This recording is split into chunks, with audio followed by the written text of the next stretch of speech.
Thank you, and good afternoon to everyone.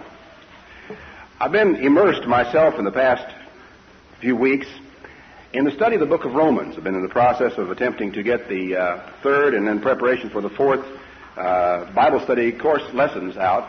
The third lesson will be the book of Romans Part 1, the fourth lesson, book of Romans Part 2, splitting the book because it is a comprehensive study into two separate sections. And consequently, I've been, as I said, very involved in the book, and research, and study. And, of course, whatever tends to be very much on a preacher's mind is very likely what's going to come out when he begins to preach. Last week, I gave a sermon entitled Romans, the Heart of the Gospel, which should be on the tape program hopefully very soon, as soon as we can get a good copy of the tape. We have a copy. Terry tells me he wants to see if he can talk to the person who got the original and get the original in order to have a good copy for the program.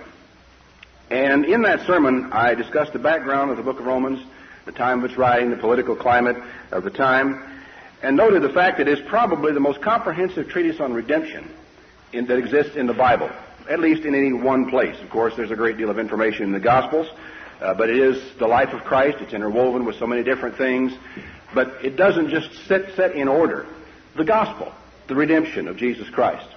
There are a couple of sermons of Paul's recorded in the book of Acts, but they are so brief that it's a certainty that all Luke has given us is just an outline of it. And we are indebted to Paul for this because of a rather unusual circumstance, a simple circumstance, a deceptively simple thing. He had never been to Rome. And consequently, it was necessary for him, if he was going to convey a message to them, to be much more thorough, much more definite in his explanations, much more comprehensive in his coverage than he would have been had he written to Corinth or Galatia, to those cities where he had been, where he had preached, and where he had laid out that gospel which he preached, and people who were quite familiar with it and had a background with which to read his letter. The Roman Christians had no such background. And so Paul takes in hand to write a very elaborate exposition of the doctrine of redemption, or the whole subject of redemption. And in it, of course, you can look at Romans, you can break it out in any number of different directions, but there are four major doctrines or concepts that are developed in the book of Romans. The first one he develops is the doctrine of sin, the idea that without the conviction of sin there is no salvation because it is the starting point. The doctrine of justification follows close on the heels of that, pointing out the necessity for Christ's death to pay the penalty for our sins, and it is his shed blood that removes our guilt, that the waters of baptism symbolize Christ's death and resurrection to walk in newness of life, and he proceeds quickly to explain to us that we are saved by Christ's life, and begins to develop the doctrine of salvation. The fourth major doctrine that he develops in the book of Romans is called by some the doctrine of duty, which means that alongside of this free salvation that is offered to Christians, it is a total matter of grace, there is an inexorable responsibility that also descends upon our shoulders because, or by virtue of the fact that we are Christians. And Paul in this epistle develops the concept of duty toward God, duty to the church, the duty toward weak brethren, which we're all very familiar with in Romans the 14th chapter, where he says, "Him that is weak in the faith receive you, but not to doubtful disputations," where he talks about how we who are strong ought to bear the infirmities of the weak. And he also develops a concept of duty even to civil government. The 13th chapter of Romans is fairly familiar to most of us, and today I want us to take a look at this particular concept because it's very important, and I think in order to understand it, in order to really grasp what it is that Paul is saying, we need to understand somewhat about the historical background in which these words were written. First of all, if you'll turn to Romans 13, I want to just read the first 7 verses of this chapter without comment. "Let every soul be subject unto the higher powers, for there is no power but of God. The powers that be are ordained of God.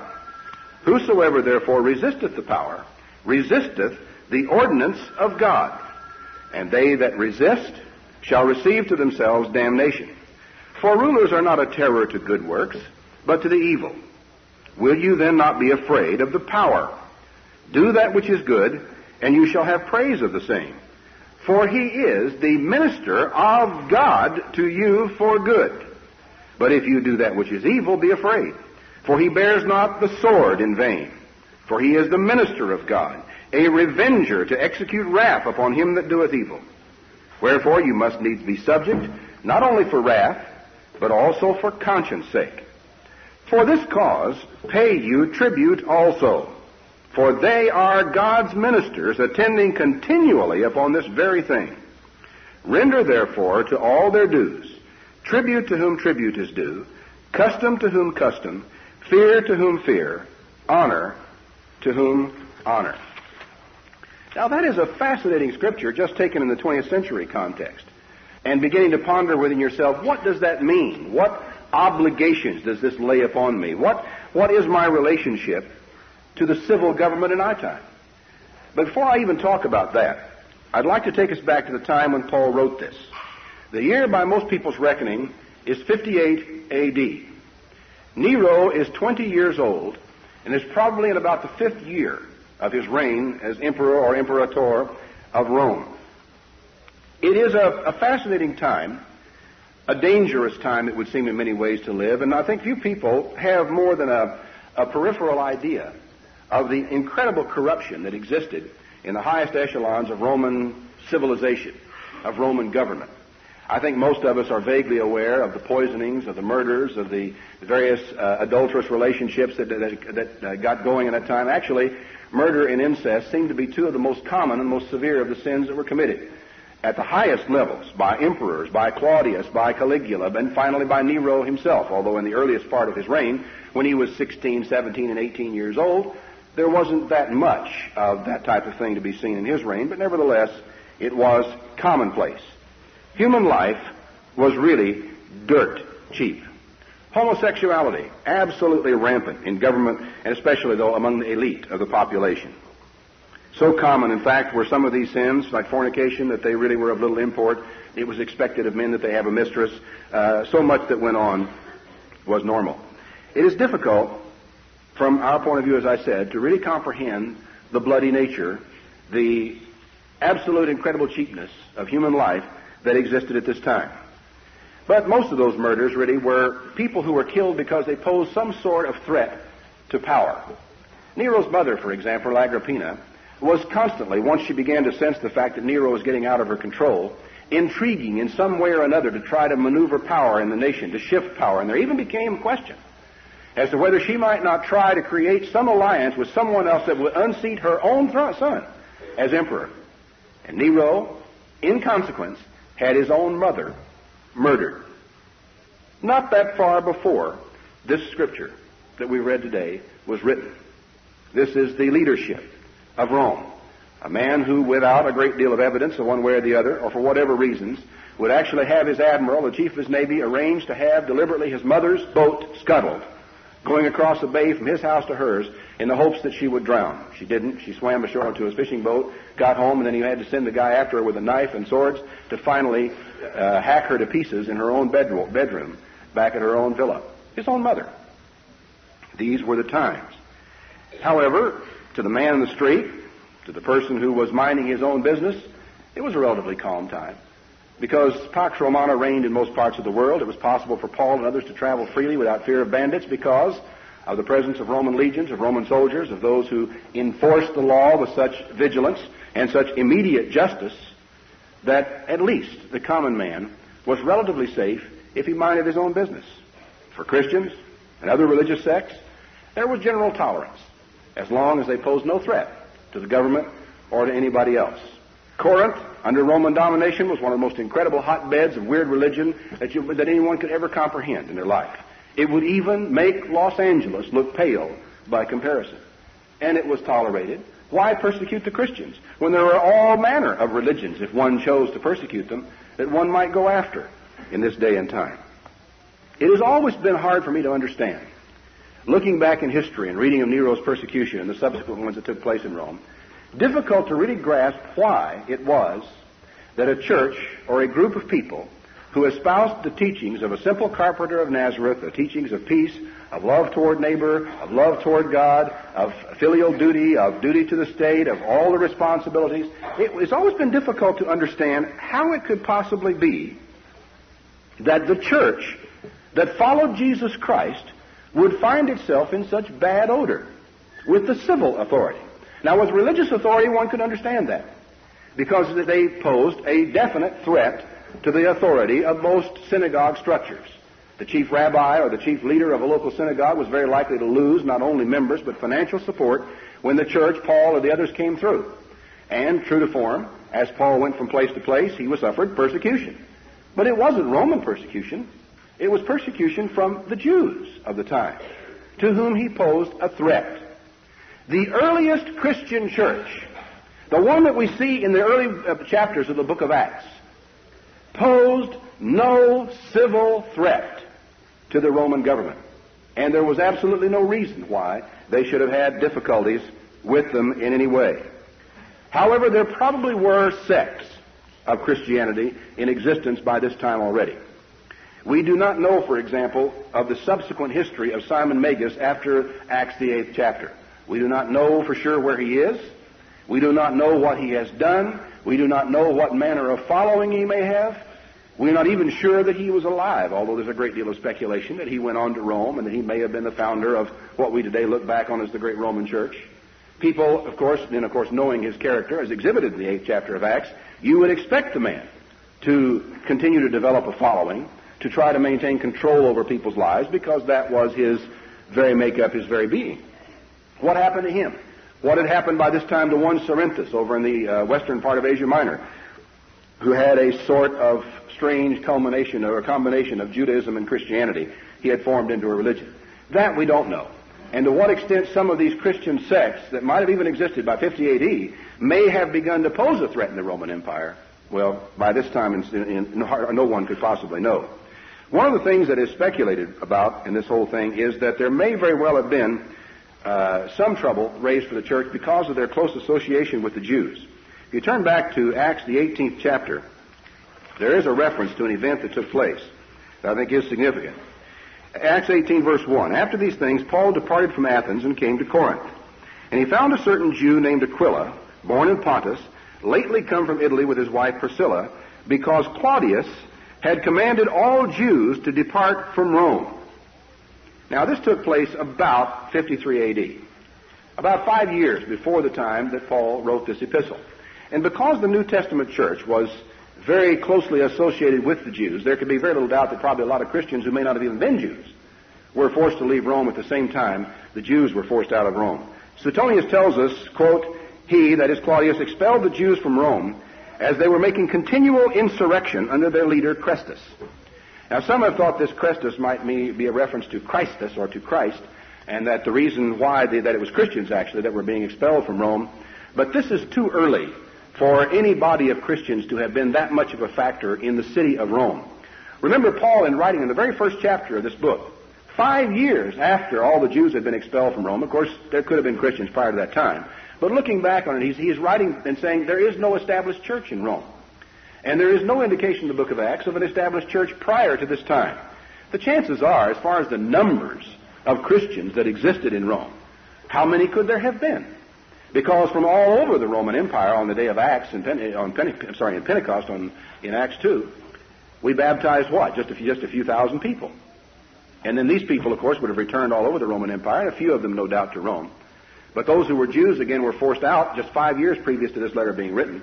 One wonders, of course, just what was going on at this time.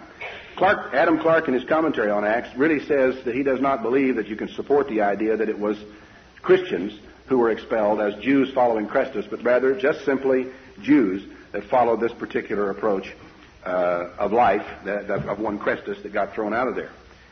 It's a passing interest, as a matter of fact, that Clark tells us, points out that in these early times, Christians were generally confounded with the Jews by most people. In other words, they would look at a group of Christians, they'd look at a group of Jews, and they'd wonder, what is the difference? I always felt that was fascinating, especially when I came to it this time and read it again, saying, wait a minute. Here's a man looking back to the first century and tells us that the early Christian church was virtually indistinguishable to somebody who didn't know from the Jews, and therefore might very well have suffered because of a persecution that was going on at the time. The reason is simple, of course, that they had common customs and common practices. The Christian church at that time was keeping Sabbath. The Christian church at that time were keeping the holy days, the same ones as the Jews. Coney Barringhausen pointed out that even the church at Corinth was keeping the days of unleavened bread, even to the point of putting leavening out of their homes during this period of time. And so we find good reason why the Christians were not that distinguishable from the Jews. At the time of writing, the Jews had long since returned to Rome, and Clark makes an interesting observation about them. This is in his commentary on the Romans. That the Jews were in general an uneasy and seditious people is clear enough from every part of their own history. They had the most rooted aversion to heathen government, and it was a maxim with them that the world was given to the Israelites, that they should have supreme rule everywhere, and that the Gentiles should be their vassals. With such political notions grounded in their native restlessness, it is no wonder if in several instances they gave cause of suspicion to the Roman government, who would be glad of an opportunity to expel from the city persons whom they considered dangerous to its peace and security. Nor is it unreasonable on this account to suppose that the Christians, under a notion of being the peculiar people of God and the subjects of His kingdom alone, might be in danger of being infected with those unruly and rebellious sentiments.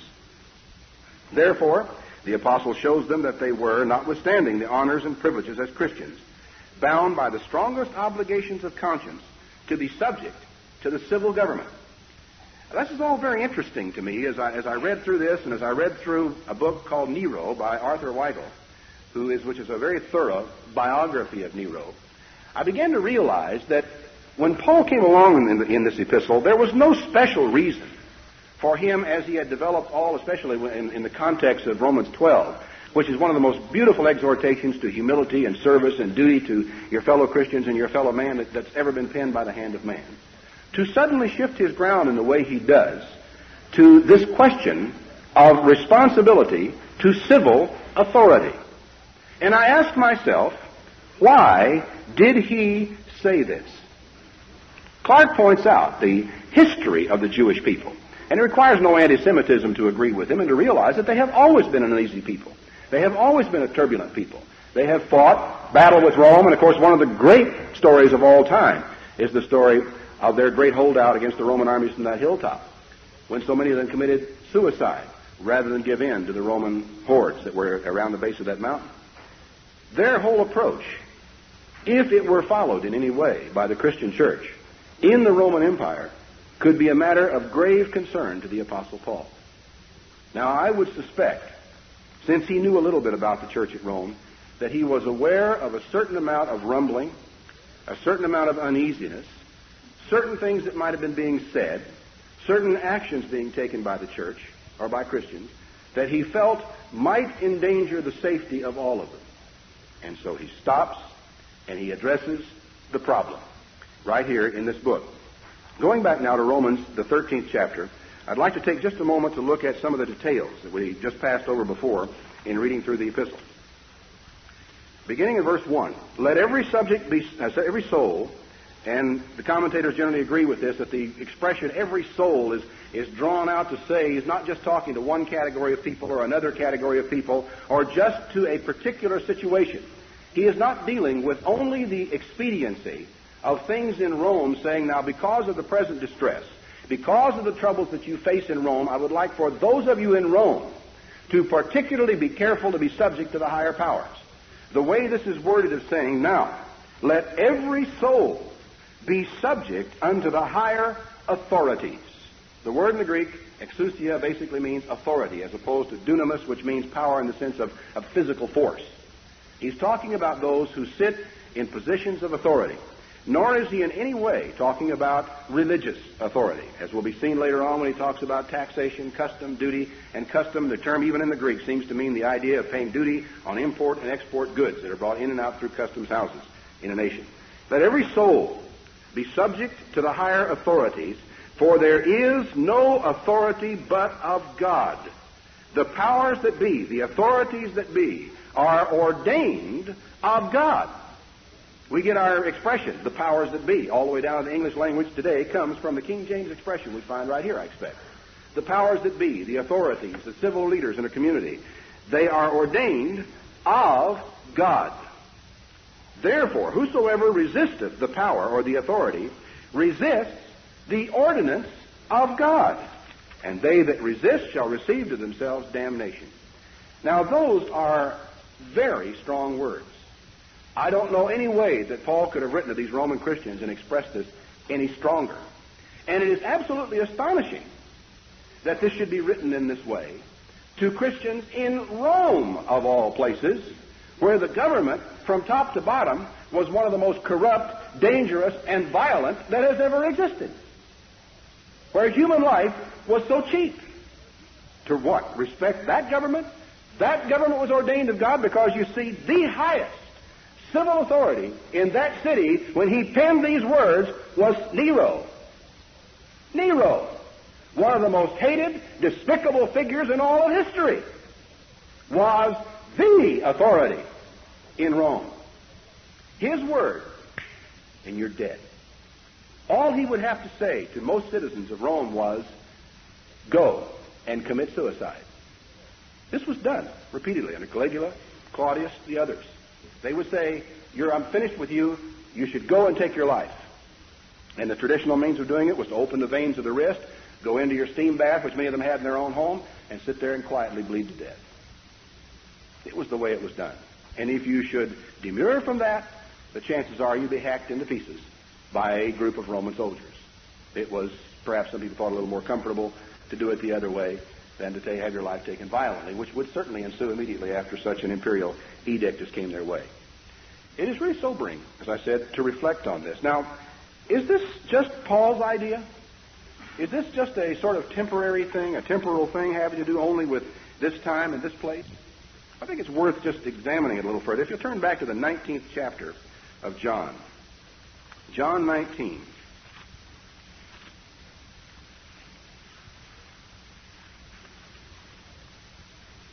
And beginning about verse 9, he went again to the judgment hall and said to Jesus, where have you come from? But Jesus gave him no answer. So Pilate said to him, are you not going to speak to me?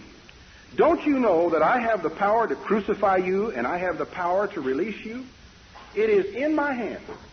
I can speak the word and you're a free man. I can speak the word and you're dead. What do you mean? Aren't you going to say something to me? I can save your life. Jesus answered, you could have no power at all against me except it were given you from above. That's a powerful statement. Here is the man who was about to take the life of the very Son of God, whose power that he held was from above. Now, I don't know if in fact, I am quite sure that I do not fully understand how that can be. But the words of Jesus are incapable of any other explanation. They are clear enough. They say categorically the power that Pilate held, the authority that he exercised came from above. And he said, you would have no authority except for that. And he says, therefore, because that authority is from above, those that delivered me to you have an even greater sin on their shoulders, having delivered me into your authority in this way. It's a fascinating concept. Turn back to 1 Peter, because there is also there an important statement made in this same regard. 1 Peter chapter 2. He says in verse 13, submit yourselves to every ordinance of man for the Lord's sake. Now, I don't know how you could be more comprehensive than that. If you will notice, Peter does not even say, unless it is in contradiction to the law of God. Now, clearly, if there were some ordinance of man that came in direct conflict with the law of God, God says you shall keep the Sabbath, man's law says you shall work on the Sabbath, obviously you're going to put God's law ahead of man's law. But Peter doesn't even mention that. He assumes that you know that, and with whatever exclusions, apart from that, he says, every ordinance of man. Now, a lot of gentle Christians over the years have felt that even it is a violation really of God's law in this sense, or an indirect violation of God's law, to exceed the speed limits, because they are the ordinances of man. And of course, as has been pointed out, and it's easy enough to understand, if it were not for the ordinances of man and human governments and civil ordinances and laws, any type of society would be absolutely impossible. For order to exist, for us not to collide with one another at street corners, there's stop signs, and a system of right-of-ways is established, and we have lights that we all obey religiously. At least we hope we do. And maybe religiously is a good word for it. Because here these gentlemen seem to be saying to us, Paul and then Peter, and of course Christ himself supports it, that as a matter of fact, the power and the authority that is given to the ordinances of man comes from somewhere else. He said, submit yourself to every ordinance of man for the Lord's sake, which in itself is very interesting. Or unto governors, as unto them that are sent by him for the punishment of evildoers, and the praise of them that do well. For so is the will of God, that with well-doing you may put to silence the ignorance of foolish men. For as free, not using your liberty for a cloak of maliciousness, but as the servants of God. Honor all men, love the brotherhood, fear God, and honor the king. Now these are all easy enough to follow. In Peter's story here, in his letter, you get another interesting insight into this. He speaks of putting to silence the talk of foolish men. He is trying to tell them that the church has been spoken against by people who do not understand our doctrines. Because of things that church members did that they may not have had to do. Because of things that they said that they didn't have to say. Because of attitudes that they may have adopted toward their community, toward their neighbors, toward people around them that they didn't have to adopt. Things were being said about the church by foolish men that shouldn't have been said. And he said the only way that we can put to rest this conversation is for you to be subject to every ordinance of man. All of them. In other words, it's a plea on Peter's part to the Christians of his day, to the modern equivalent, to the old equivalent of what the modern thing would be of just civil responsibility of good citizenship. That's what he's asking them to do. Be subject to the laws, obey the authorities, live at peace in this world. You don't know exactly what may be coming. In fact, Peter's letter was written a little later and has overtones that are very sobering indeed, which I'll come to in a few moments. Going back now, if you would, to Romans the 13th chapter again. Let every soul be subject unto the higher powers. For there is no power but of God. The powers that be are ordained of God. Whosoever therefore resisteth the power, resist the ordinance of God, and they that resist shall receive to themselves judgment. In other words, you resist that authority, and they're going to drag you into judgment, and you're going to pay.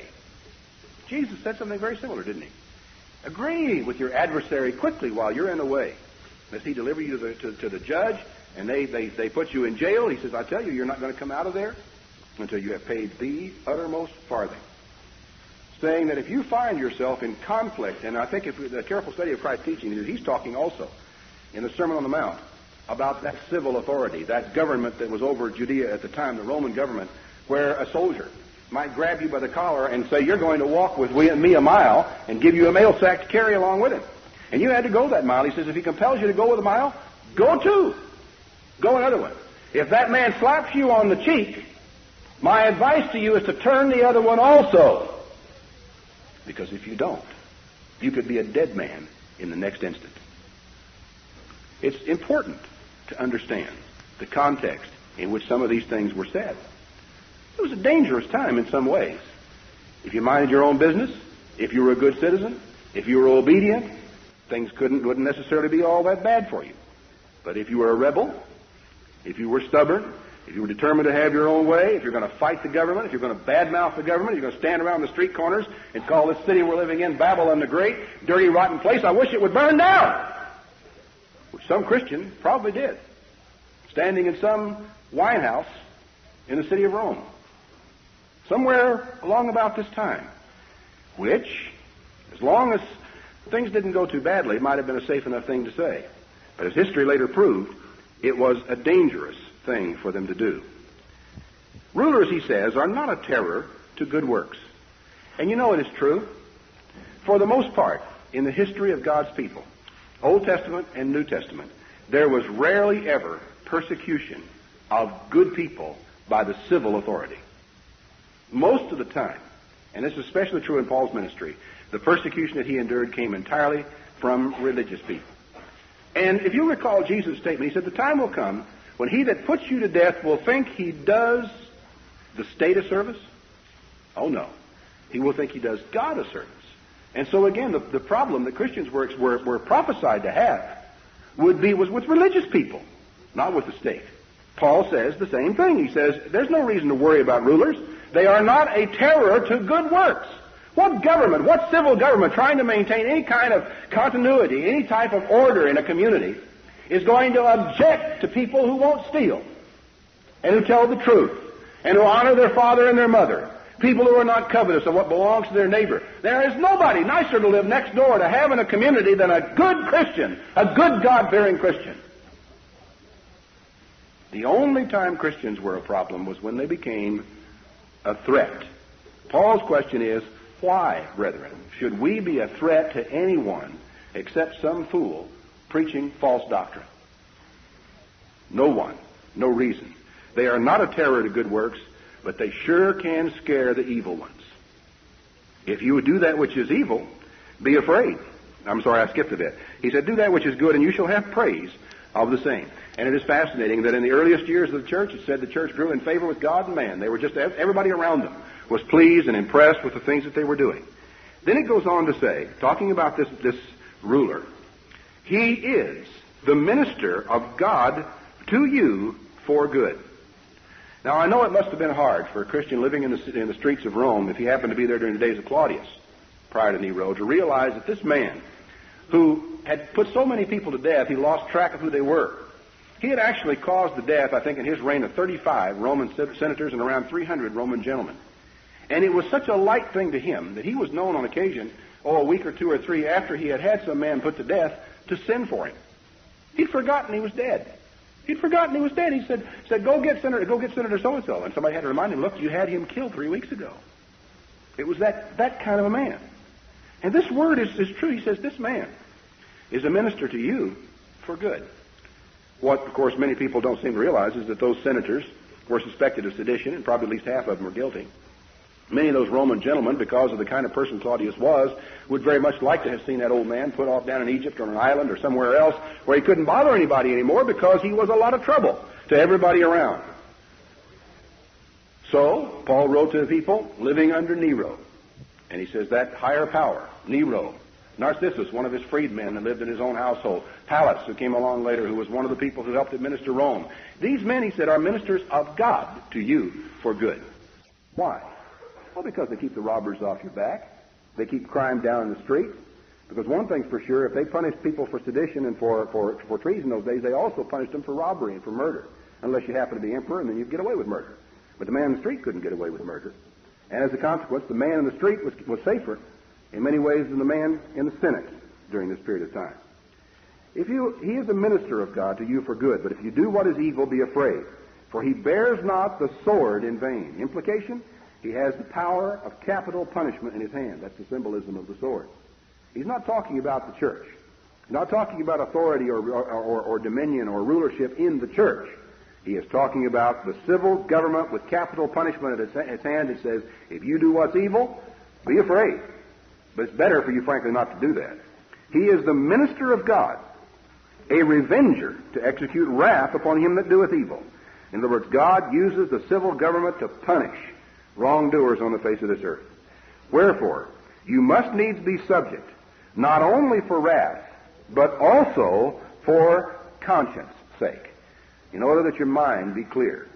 And I imagine if you've ever contemplated income tax evasion, or if you've ever practiced a little income tax evasion, and then begun to wonder at some later time whether or not the feds are going to be looking at your bank account or audit and follow something through and laying awake in the middle of the night wondering what's going to happen, you'll understand what Paul means when he says, you know, I better not only obey because of wrath, but you better also obey for conscience sake, so you can have a clean conscience. For this cause pay you tribute also. The taxes, the normal due that had to be done in a society, he said, you cough up your taxes. Somebody raised the question some years ago saying, well, should we be paying income taxes since so much of our income taxes go to support a standing army which is designed to kill and go out and conquer and so forth? If we have that argument, believe me, the Christians in Rome had it in spades because they also were supporting a standing army. But on the other hand, that standing army kept the barbarians out of Rome. It kept them safe. Those police that were supported by those taxes in Rome kept them safe in their homes and in their quarters at night. There were laws. They were enforced. They were followed. And they were supported by a system of taxation which was at times pretty oppressive.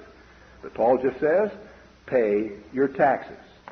A bunch of guys came to Jesus one time, and they were hoping to trap him and trying to find some cause against him. And they said, now, tell me this, Master. Is it lawful to pay tribute to Caesar? He said, give me a coin. They handed him a coin. He looked at it. He said, now, whose superscription is this on this coin? They said, Caesar. He said, render unto Caesar the things that are Caesar's, and unto God the things that are God's. This isn't some new idea that Paul's got. Jesus taught the same thing, that a person who is a Christian should pay his taxes. He goes on to say, for they are God's ministers, attending continually upon this very thing. The tax collector is God's minister? It's hard to swallow in a way, but it's what the man says. Render therefore to all their dues. Tribute to whom tribute, custom to whom custom, and by that they seem to be talking about the same thing we mean by customs duties today. Fear to whom fear, and honor to whom honor is due.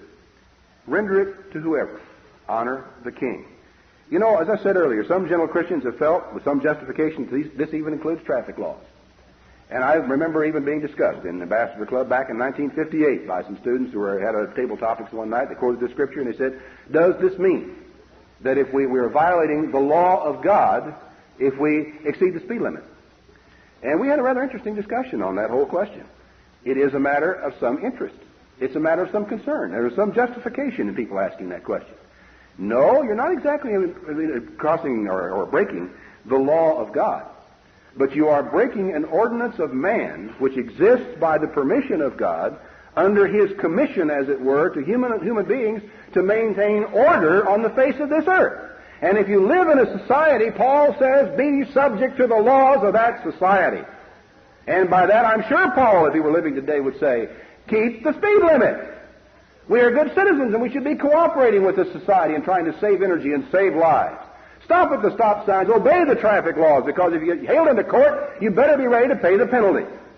It's not going to do you any good to violate the laws of man and get called into court and to pray to God to get you off without paying any penalty.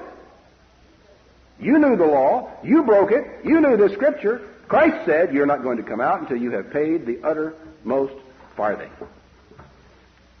I don't believe I've ever prayed to ask God to have me not have to pay a traffic fine. Haven't had many, but I have had a few. But I just know there's no point in it. You're going to pay that last farthing of that traffic fine, because after all, you were told a long time ago. On customs, some gentle Christians have felt that whenever you come through customs from overseas, you should declare everything you've bought just like the law says you ought to do it. Some simple, gentle Christians believe that you really ought not to lie to customs officials and say, when they say, did you buy anything overseas? You say, oh, I bought this bottle of wine and I bought, this bottle of whiskey, all of which is within dutiable allowance. And if they just don't ask you, did you buy anything else, you don't have to tell them about the diamond-studded wristwatch that you bought. Is that honest? Is that following the laws of man? No, it's not. And he says, render tribute to whom tribute, custom to whom custom. There are some gentle Christians who feel that it's wrong to bring goods into this country without declaring them, much less to lie and to smuggle. Regarding taxes, some gentle Christians have another strange attitude toward them. You know, the state of Texas, as well as other states in the Union, have a rather elaborate set of laws regulating corporations, corporate structures. There are a lot of things common to all state laws regarding corporations, I expect, but each state has its own variations on that theme of one sort or another. The idea being that people have to band together to do things, and you've got to have laws that treat the corporation as a body in law so that somebody can be culpable or responsible and you know where to go and that what the organization is doing. And these corporations are subject to taxation. A corporation that owns business property in Tyler will pay city tax. They'll probably pay something to Tyler Junior College. They'll have all sorts of school. They may have school taxes. I expect they do. Many of the people who have oil wells around here pay different kinds of taxes, which help support our school system. All of which goes to create, in East Texas here, a rather nice society, doesn't it? A good civilization, a good place to live, a place to feel secure, to have your children in good schools, and all these things. Now, there are some Christians who believe you should be good citizens and that you should pay your taxes, but the state does recognize that occasionally there are corporate bodies that are put together for purposes that are really beneficial to the public as a whole. And they have set aside laws regulating non-profit corporations. And sometimes these non-profit corporations are immune in various ways and in various degrees from taxes in the states of the Union and from federal taxes in some ways. And individuals who contribute to these corporations can take those deductions off of their income tax with the federal government. Now, all these laws are on the books in the states They are pretty involved, but a good attorney can sit down and explain to you what your responsibilities are at whatever time you wish to file as a non-profit corporation. Any of us could do it. 3 of us could get together. We could fill out some papers. We can sign them, get a lawyer, file them down in Austin, and bang, we are a non-profit corporation. And it gets us all kinds of tax breaks, which is to some extent at the expense of our fellow citizens, isn't it? If we are to own property in our non-profit corporation, if we don't pay taxes on it, then our neighbors who do pay taxes are helping to subsidize us to some degree. Now, we would hope that that same lawyer that you and I go to and we get our non-profit corporation put together will also explain to us that part of the law which spells out our responsibilities to our fellow citizens, wouldn't we? We would assume that since the law, we're taking advantage of the law says you can do this, you don't have to pay taxes here, we'll give you this break over here and this opportunity here. Man, that's marvelous. And we would assume if we want to reach out and take that we must also at the same time grasp the responsibility that goes with it. That's fair enough. If we didn't want to do that, if we don't want that responsibility, we do not have to incorporate in that way. We can incorporate as a normal tax-paying corporation, not a non-profit corporation, no internal revenue service number, no nothing. We operate just like anybody else does. And then, the responsibilities that descend upon non-profit corporations, we do not have to meet. And so I think that, as I say, there are some gentle Christians who really believe that we should not accept the tax breaks that come to us in the state of Texas without accepting the responsibilities. I don't know, frankly, if I have a full grip on all of the responsibilities that fall upon us in the state of Texas because we are a non-profit corporation here. But I will say this, they've been on the books longer than I've been living in Texas probably, and I have no excuse if later on the state of Texas a representative shows up on the doorstep or shows up at one of our board meetings and says, gentlemen, I hate to tell you this, but there's an area that you've been violating of the Texas Code regarding non-profit corporations, and we're here to talk it over with you. I can't very well say to that man, King's X, or I didn't know any better, or hold on, I was ignorant of the law. He's going to say, well, I'm sorry, fella, you weren't ignorant of that part of the law that you filed under as a non-profit corporation. Paul says, pay your taxes, pay your customs, pay your dues. And if you do take your exemption from taxes, take your responsibility and be subject to the civil government. It is the minister of God. Oh, that we could all get that through our heads, that we could grasp that we could believe what it means. Well, I think it's very important that we, down here in Tyler, Texas, and doing the things that we are doing, recognize what we are doing when we claim any kind of exemption from paying tribute in our society. We are doing so within the laws of the state, and consequently, we are bound under those laws of the state. Now, I have no doubt that the question back in those days arose as to what if this civil government really is corrupt? Now, Adam Clark, in his commentary on Romans, has some interesting things to say about this scripture vis-a-vis corrupt government. I thought I would just read some of it to you because I think, at least even though you may not entirely agree with all of Clark's conclusions, I think you'll find them at least interesting. He says, but it has been asked, if the ruler be an immoral or profligate man, and of course this was a very important thing in Paul's day when he wrote this because the ruler was Nero, does he not prove himself thereby to be unworthy of his high office, and should he not be deposed? I answer, this is Clark speaking, no. If he rule according to the Constitution, nothing can justify rebellion against his authority. He may be irregular in his own private life. He may be an immoral man and disgrace himself by an improper conduct. But if he rule according to the law, if he make no attempt to change the Constitution, nor break the compact between him and the people, there is therefore no legal ground of opposition to his civil authority, and every act against him is not only rebellion in the worst sense of the word, but is unlawful and absolutely sinful. Now that is really profound when you think of it in terms of Nero and the Roman government and what Paul was saying. And I think what he is saying is consistent with what Paul was trying to say. It is true that this man is corrupt in his private life. But the fact of the matter was that the 5 years leading up until the time Paul had written this, were 5 of the best years in the history of Roman government as far as administration, according to law, was concerned.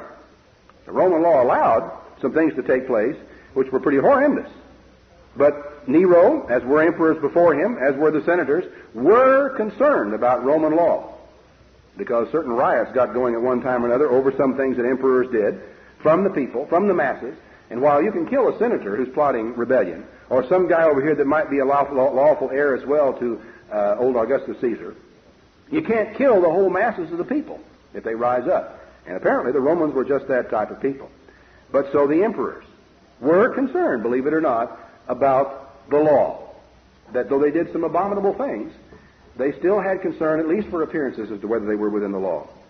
He goes on, Clark does, to say, nothing can justify the opposition of the subjects to the ruler, but overt attempts on his part to change the Constitution or to rule contrary to law.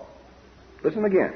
Nothing can justify the opposition of the subjects to the ruler, but overt attempts on his part to change the Constitution or to rule contrary to law. When the ruler acts thus, he dissolves the compact between him and his people. His authority is no longer binding because illegal. It is illegal because he is acting contrary to the laws of that Constitution, according to which, on being raised to the supreme power, he promised to govern. This conduct justifies opposition to his government. But I contend that no personal misconduct in the ruler, no immorality in his own life, while he governs according to law, can justify either rebellion against him or contempt of his authority. He goes on to explain the reason for that is that the only result of that type of thing can be absolute anarchy and confusion among the people. Later on, he does make this statement. It must be allowed, notwithstanding, that when a prince, howsoever heedful to the laws, is unrighteous in private life, his example is contagious. Morality, banished from the throne, is discountenanced by the community. In other words, once the leader becomes immoral, morality tends to be discountenanced by the community as well. The example is contagious. But his point is that and he's basically deriving it from what Paul is saying and the circumstances in which the Roman Christian may have found himself. He is trying to tell them, in the simplest possible terms, you'd better obey that man, regardless of what's going on in his private life, regardless of the rumors and the gossip, and Rome was a horribly gossipy city. Regardless of the street corner gossip, don't worry about his private life. As long as the laws are being obeyed and the administration is following the Constitution and things are going according to what they're supposed to be as far as the man in the street, obey that authority. This doctrine is pretty comprehensive, I think, in all of its parts. I believe that Paul was concerned in writing this for the potential consequences of civil restlessness on the part of the church.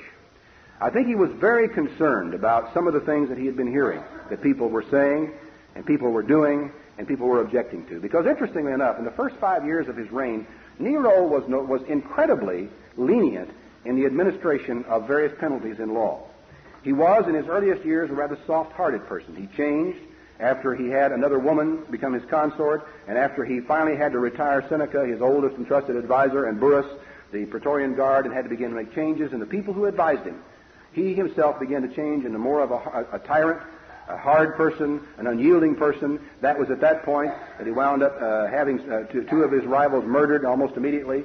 It's a time when he had his wife murdered, Octavia, and on. It was a time when his advisors had changed.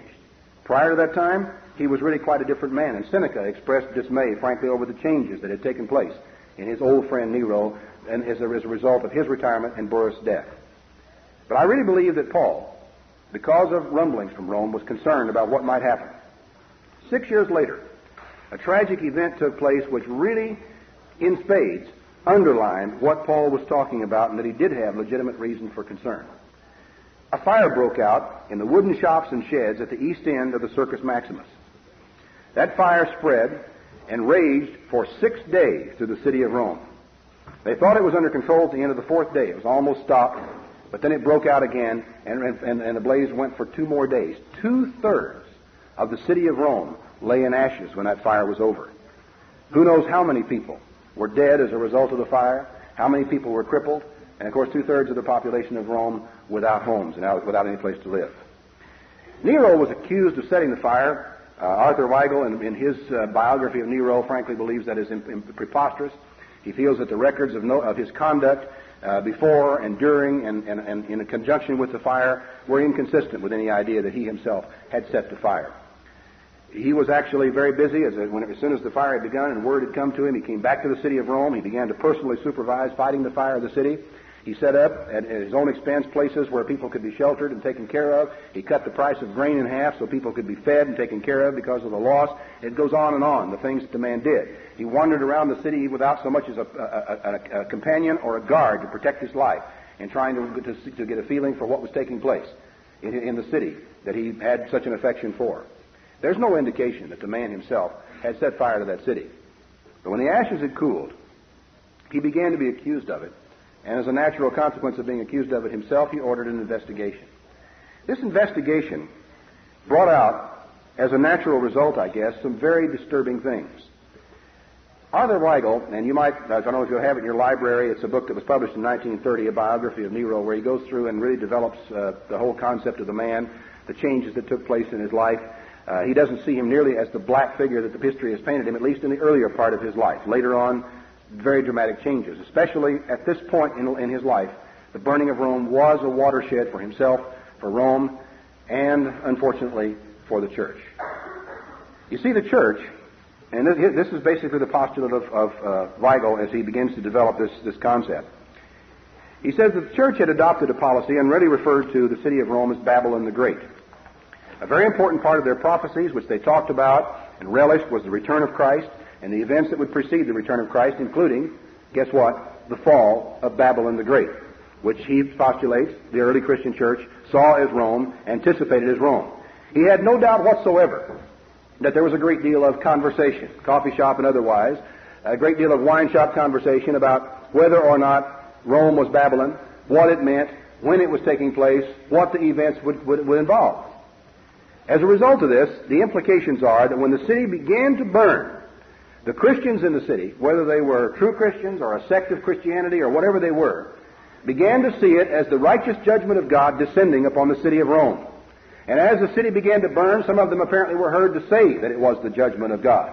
Things were said. The investigation brought out that many Christians had apparently, or indications are, they had refused to assist in putting out fires in the city, claiming it was the judgment of God upon the town. It's no big wonder, then, if in the process of all this taking place, some people would accuse them of standing in the street saying, "Burn, baby, burn." There would be no question that if they refused in some case to help put out the fire because they saw it as the judgment of God, that someone would say, "I wonder if these people tried to hasten the judgment of God by setting the fire themselves." And so they were rounded up, and they were tried. And finally, a lot of them were tied to crosses around Nero's garden and set afire one night and burned as supposedly they had caused the city of Rome to burn, so they should burn. All the Christians in Rome weren't martyred on this occasion. There were continuing persecutions for some little time upon them, but as the months went by, it died down, and finally the Christians in Rome began to realize, no, we are not going to be wiped out. And you begin to realize that maybe Paul had something in mind. Maybe he was thinking about where this thing might have gone.